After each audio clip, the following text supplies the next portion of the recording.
When most people think about psychic readings, they picture neon palm reader signs, crystal balls, dramatic predictions, and somebody telling you that you were Cleopatra in a past life.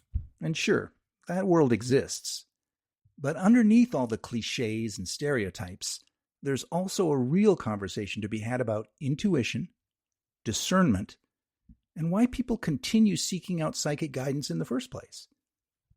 Today we're talking about the good readings, some of the bad ones, and how to tell the difference. And as always, we're asking the question, are you psychic too? Hey, star people. Today we're diving into the world of psychic readings. From the ancient roots of oracles and mystics to today's neon palm reader signs on every other street corner. Why have psychic readings inspired both fascination and skepticism for centuries? And more importantly, how can you tell when someone is truly intuitive versus just giving your wallet a spiritual cleansing? Psychic readings, in one form or another, have existed throughout human history. Ancient civilizations such as the Egyptians, Greeks, and Chinese all relied on spiritual advisors, oracles, shamans, and seers to interpret signs, dreams, and messages believed to come from the divine or the unseen realms. In ancient Greece, the Oracle of Delphi advised kings and warriors, while many indigenous cultures used trance states, nature symbolism, and spirit communication for guidance and healing. During the Middle Ages, psychic practices were often pushed underground or associated with witchcraft, and yet folk healers and mystics continued their work quietly. By the 1800s, spiritualism and seances brought psychic readings into popular culture, leading to modern practices like tarot, mediumship, astrology, and intuitive counseling.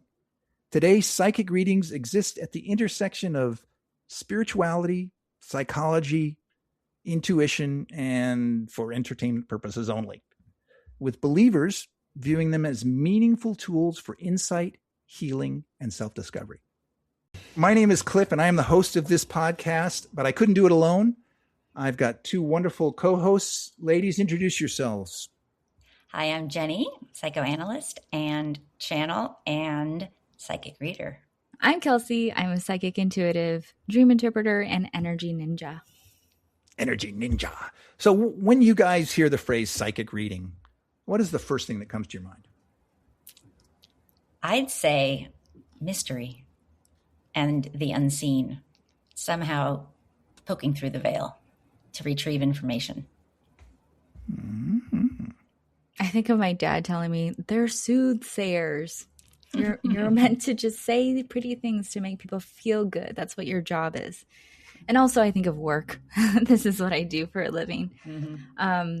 I think when I think of psychic readings, I also think about clarity, insight. I feel like it's speaking to a soul level.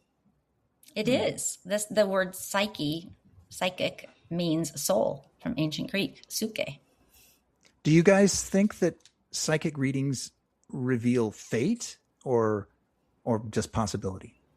I believe that when we don't get clear messages and or don't want to change the way with which we deal or behave in the soul realm, that is fate. But maybe destiny is different than fate. I think there is so many possibilities, but I don't call them possibilities. I call them energetic. Like it's all energy, and all of it. It's just like an energetic timeline for a particular outcome. And so I was just giving a reading today, and she was asking, is this buyer gonna buy this house? And I was like, well, right now it feels certain that they are not sure. Right. Like I can tell you what I feel right now. I don't know what's going to happen, and that could easily change. So I never tell people like what's going to happen in the future. I try to, if that information is there and available. But I think most times it's just what's happening right now. Yeah, I always think of it as a highway, and there's off ramps you can take. And there's certain off ramps or timelines choice, free will. And so it depends on what you do with the information that you receive. Mm-hmm. I think this is where it gets interesting, because I believe that most people who are into spirituality in any level eventually end up getting a reading at some point. It's kind of like Oh, of course. a badge of honor for somebody in exploring spirituality is to get a psychic reading. So let's quickly, I mean, we've all had lots of psychic readings. I know that, but let's just do a little lightning round thing of, Jenny, when was your first psychic reading? Do you remember? I do not remember, but if I had to venture a guess, I would say it was probably at a fair in junior high or something at that age, because it was kind of taboo in my family. But ever since I can remember, I've saved up money to go get readings. And Kelsey, I know your first reading was a big breakthrough. So, yeah. I think before psychic readings, I didn't believe in it. I was like, that's like, there's no freaking way. There's no way you can tell me anything about myself that I don't already know. And then I went to my first reading, which was in 2019. And that's when I felt like someone was speaking to my soul. And that's why I said I feel like it's a conversation that you're having with a person's soul. And it's kind of like a remembrance of who you are. Yes. Mm-hmm. And did what the psychic was saying to you, did it resonate with you? Yeah, it was the first time I felt seen by anybody. I was like, I'm surrounded by people who know me, family members, partners, kids, all these people, friends. And like this psychic reader was able to tell me things that these people would never have guessed. Right. It's soul level. Yeah. I personally don't seek out psychic readings. I never really have. For me, it's mostly been astrological, but I did have which I guess is a psychic reading, a palm reading done in Hawaii when I was visiting you, Kelsey. Remember at that fair? What was that guy's name? Yeah, Derek Little. Derek, that's right. Derek Little, yeah. Shout out. Shout out to Derek. He was amazing. It was just one of those fairs where you buy a ticket and then you sit down and you get 15 minutes or something with the people. And so he read me for 50 minutes. He just looked at my hand, palm of my hand. I think he looked at both hands, and he just started spewing fact after fact about me. And it was just like, he was like hitting 90 percentile correct, And I'm like, what the heck? Yeah. That's interesting, because before I got into my intuition and channeling and giving psychic readings, I was doing palm readings. And it was really, I did not know that. How are your palm readings? I know. It was really cool, because I didn't realize I was channeling. And I kind of just bought some palmistry books, and I started to follow people, and I started to learn. And so when I would give my readings, I was totally tapping into my intuition and reading them. But I used the lines on their hands as the map. And I remember giving this reading to this one girl, and she had trust issues in her relationship, and I pointed that out, and she started crying and bawling. And then there was lots of trauma and stuff that I was seeing. Honestly, it felt like I was making everything up. It's well, just a tool. That was early in the day. Do you still feel like when you're giving people a reading that you're making it up? Sometimes. It's just so easily flowing. It's so easily I think comes to you. Yeah. It's the logic mind that's like, how can you, like, who do you think you are telling somebody about themselves like this? Like, you know what you're talking about. And then there's the intuitive side of like, this is just what I'm getting, So I feel like there's a lot of back and forth between the logic and the intuition.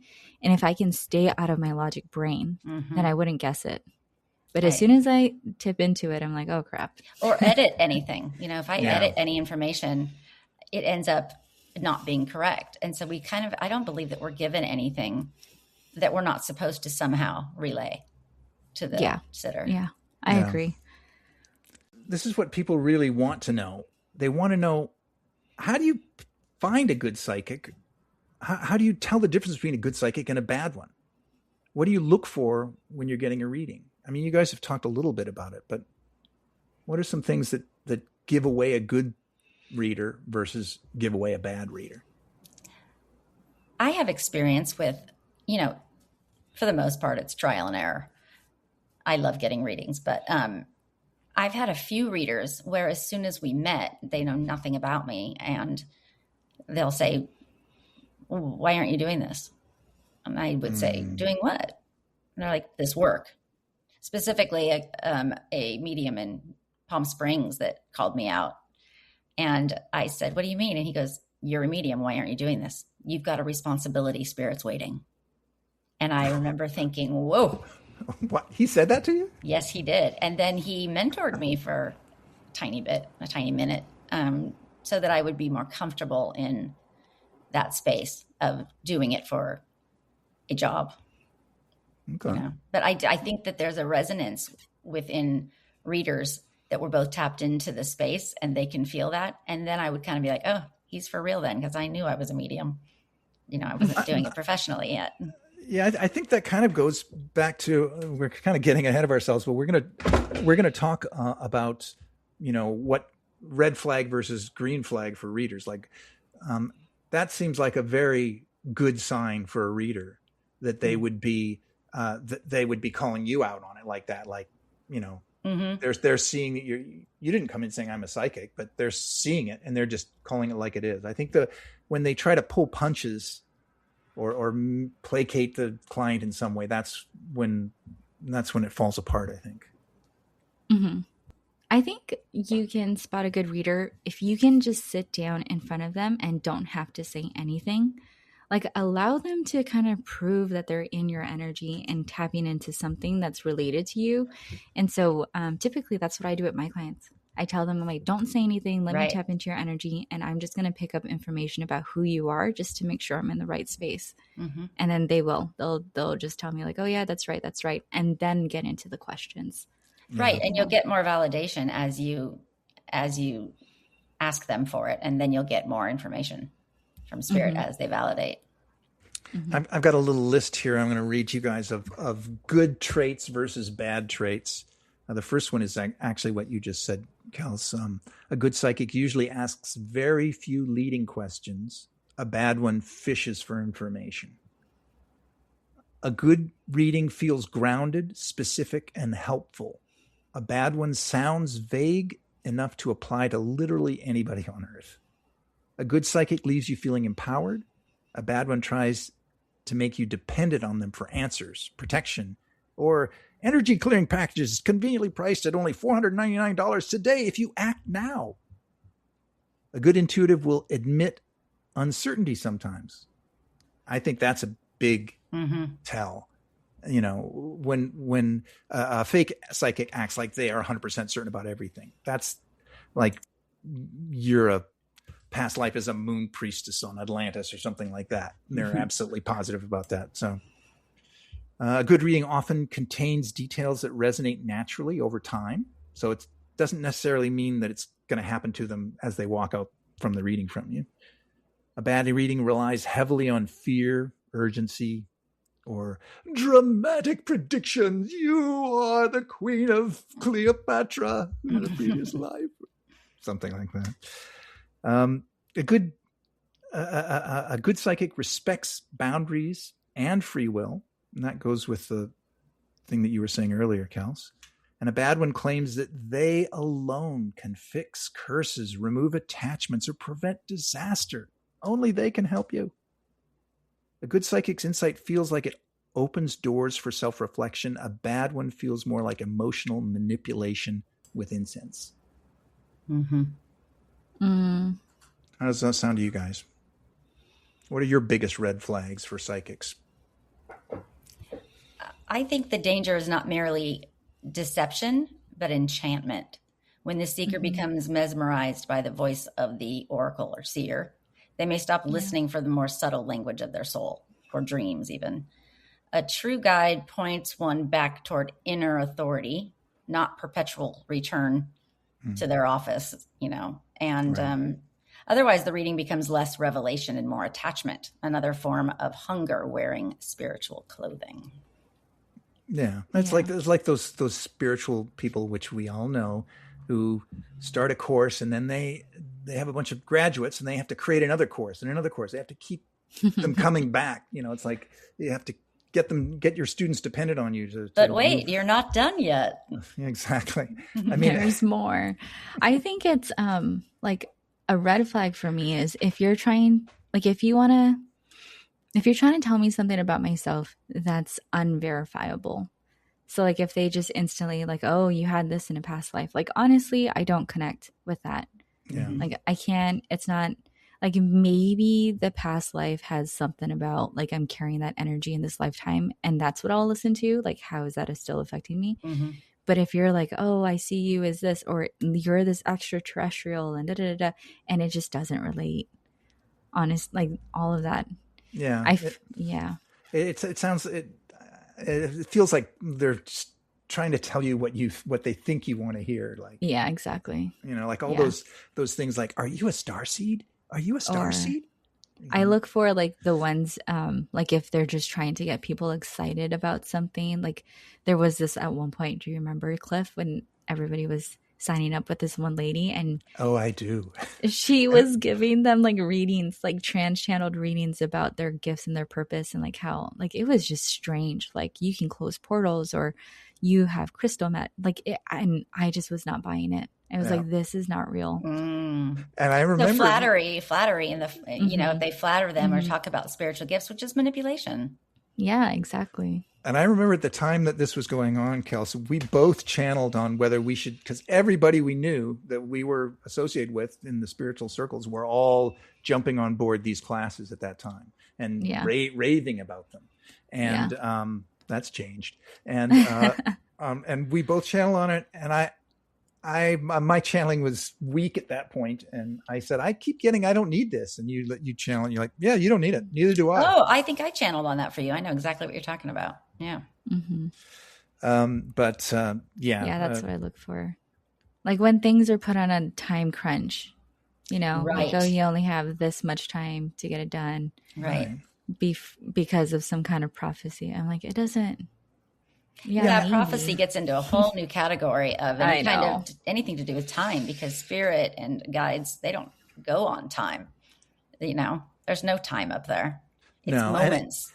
Like you have to be done with this, or you have to be able to ascend and heal by this time because the ascension's coming, like that one.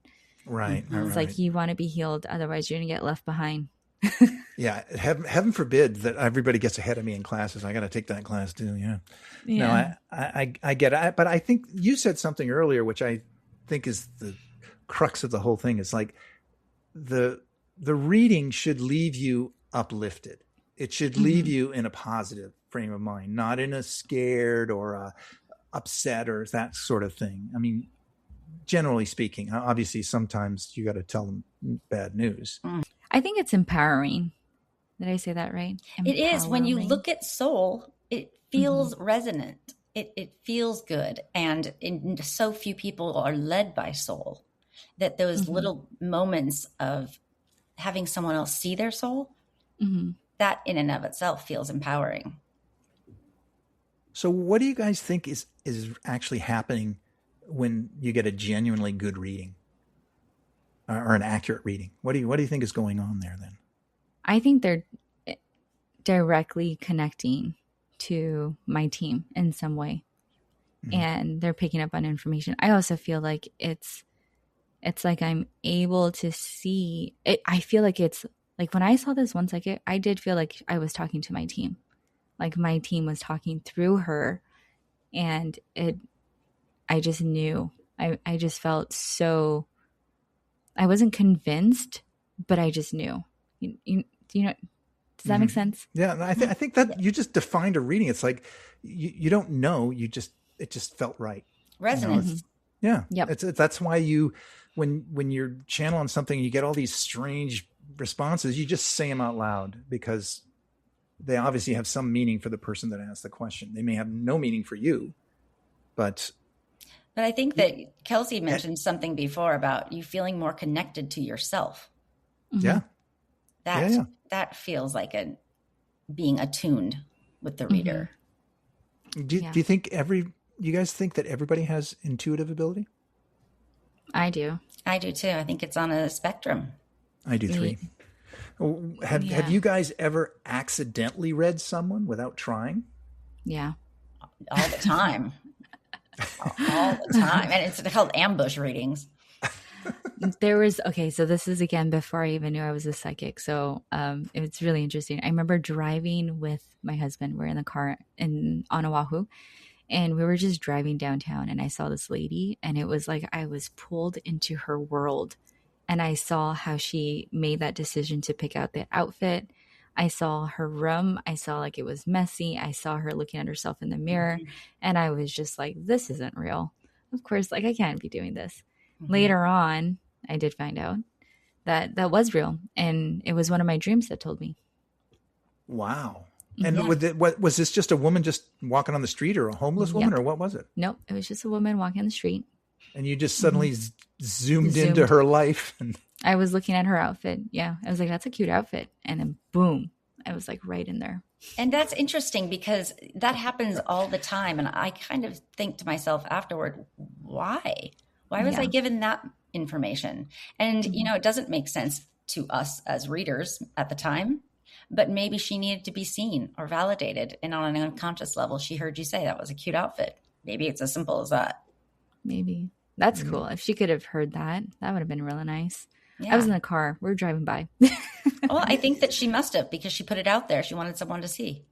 She wanted somebody to like her outfit. That's so cute. Yeah. That's my take. Yeah. Now, Jenni, you've definitely, and now you've told me some stories about where you're standing in grocery line and some ghost comes up to you and says, "Hey, tell the lady in front of you that whatever, some message from beyond." That happens. And this one story kind of sticks out. I was at Home Depot and I saw a young girl working there, and I had this spirit come up and say, "Go up to her and ask her about Amanda. Go ask her about Amanda." And I'm like, oh my gosh, I'm just going to tap her on the shoulder. And so I did, because they don't leave me alone, So I said that, and she had the widest eyes, and she said, "That's my birth mother. I've never met her." And I said, "Oh, well, she's not dead, but she does want to reach out. So she must somehow be, because I got the message she wasn't passed over." And I went back to that Home Depot a couple weeks later, and she had talked to her mom and was flying her out the next week to meet. Wow. And I thought that's why there was urgency there. Yeah. And so when that happens, you're kind of like, oh, cool. I did that. I helped. I think you have to go with it. I mean, I learned at a very young age that if I ignore my guides, bad things happen. Mm-hmm. So I think like it goes to the whole editing. You're doing a reading on someone, you're editing things like, I don't want to tell them bad things. Right. I think you just have to say everything. I think that's kind of the job of a psychic reader, is just to throw it out on the table, and you let the people figure out what it means to them. Yeah, you just have to be careful when it's a girl who wants a love interest, and then clairvoyantly you see an image of a guy and describe it, and then they hang on to that. That happens all the time. And they always they always end up meeting this person that I describe. And this has happened with several girls. And it doesn't mean they're permanently in their life or the one or the soulmate, but I do see them in their field. And so I kind of have to describe it. And then they'll call me going, "Oh my God, I met him," And then later they're like, "It didn't work out." I'm like, "Well, didn't say he was permanent." Well, this actually opens up a new thing, which I thought we'd do a little speed round where we just go back and forth between each other, talking about worst psychic cliches, because there are a lot of memes and tropes about psychics. Like, for example, I'll start the ever-present neon lit sign that says psychic readings on the side of some crappy building downtown. I would say the movie Ghost with Whoopi Goldberg. I've had people say, "Oh my God, are you like Whoopi Goldberg?" I'm like, well, no, maybe. I feel like this small town girl has not experienced like that kinds of stuff ever. Like, are you kidding me? I never walked around or saw that kinds of stuff. But you said your dad said soothsayer. I know. Your dad said soothsayer. This is after my dad. This is after I came out as a psychic. Then my dad was like, "That's your job." But you've heard of people saying like, "Oh, I went to a psychic reader and they saw me as Cleopatra in a past life." It's like, honestly, I don't feel like I've ever had prior experience with psychic readers until I met mine in 2019. So before that, it was just not even in my field. So when you say that, I'm just like you didn't ever see the signs and be tempted to go in there? I don't know. On Kauai, is there even a psychic reader like with a neon sign? I don't know. No. Oh, wow. Because there's not really there's no real big town. So no. I think that, Cliff and I would remember back in the 90s with Miss Cleo and the 900 numbers where, $3 a minute. Yeah, that was before they made lots of money. That was before your time, Kelsey. But there was Miss Cleo and was it 900 numbers? And she'd go, "Call me, I will tell you everything." Yeah, it was like this Jamaican kind of lady was on a commercial, and it was just my gosh, no way. They made go on YouTube, and I'm sure they have the There's a whole documentary on Miss Cleo. Yeah, is it good? Is it bad? It's Tell interesting. me more about her. It's interesting. She made a ton of money, and she was just she the made front a ton person. of money, but it was a bit of wasn't her on the phone.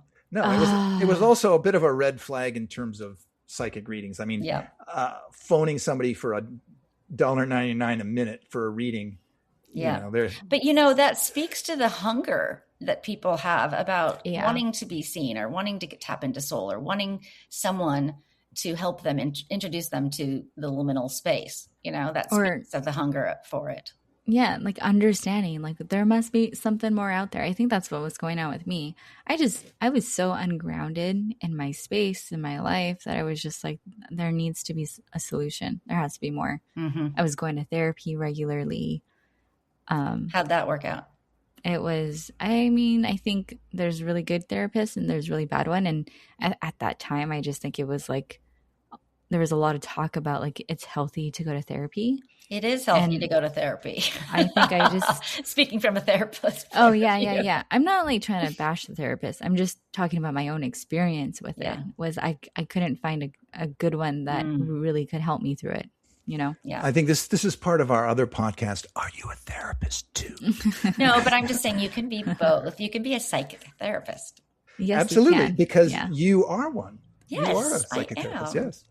And I think, No, go ahead, Kels. Sorry. No, I was just going to say, I'm not trying to bash any therapist. I'm just, my experience at that time, of course, was probably purposeful, right? Because I would have could just continued doing that until I finally found when I went to the psychic, that's when I was like, holy crap. And she introduced you to I feel more seen. Yeah, exactly. I feel more seen than ever in my entire life. Yeah, that was the gateway. You still talk to her? To that psychic? She's like really, really popular. She charges like $400 a session now. She's really expensive. Mm-hmm. Wow, you obviously helped that off. Oh, there's a good question. What's the most money you've ever spent on a psychic reading? I would say mine's 200. Like mine's like $4. Oh wow!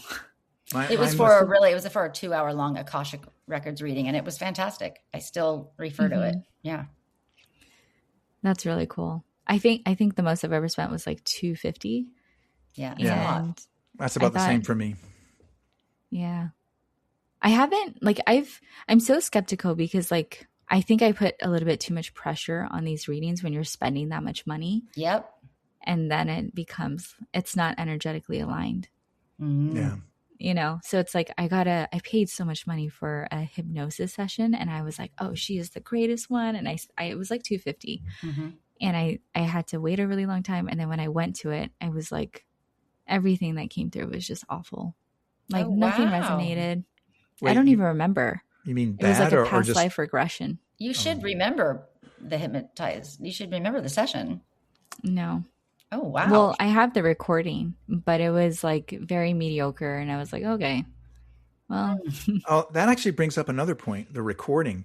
I would recommend this to we're not trying to bash bad readers. There are obviously bad psychic readers out there, but there are more good psychic readers and more good psychic readers every day because of ascension and all those good things that are happening.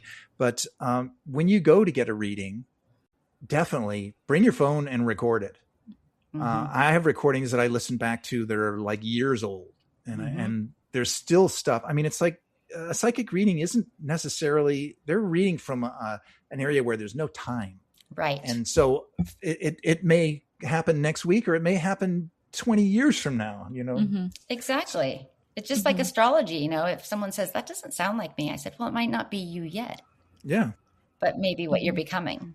So I'll listen to these old recordings of this thing and I'll be like, oh, wow, this is really relevant now, like 4 years later. Right. I love that. I love when that happens. I send recordings for all my sessions to all the clients, because I want them to be able to go back to it, because I go back to mine.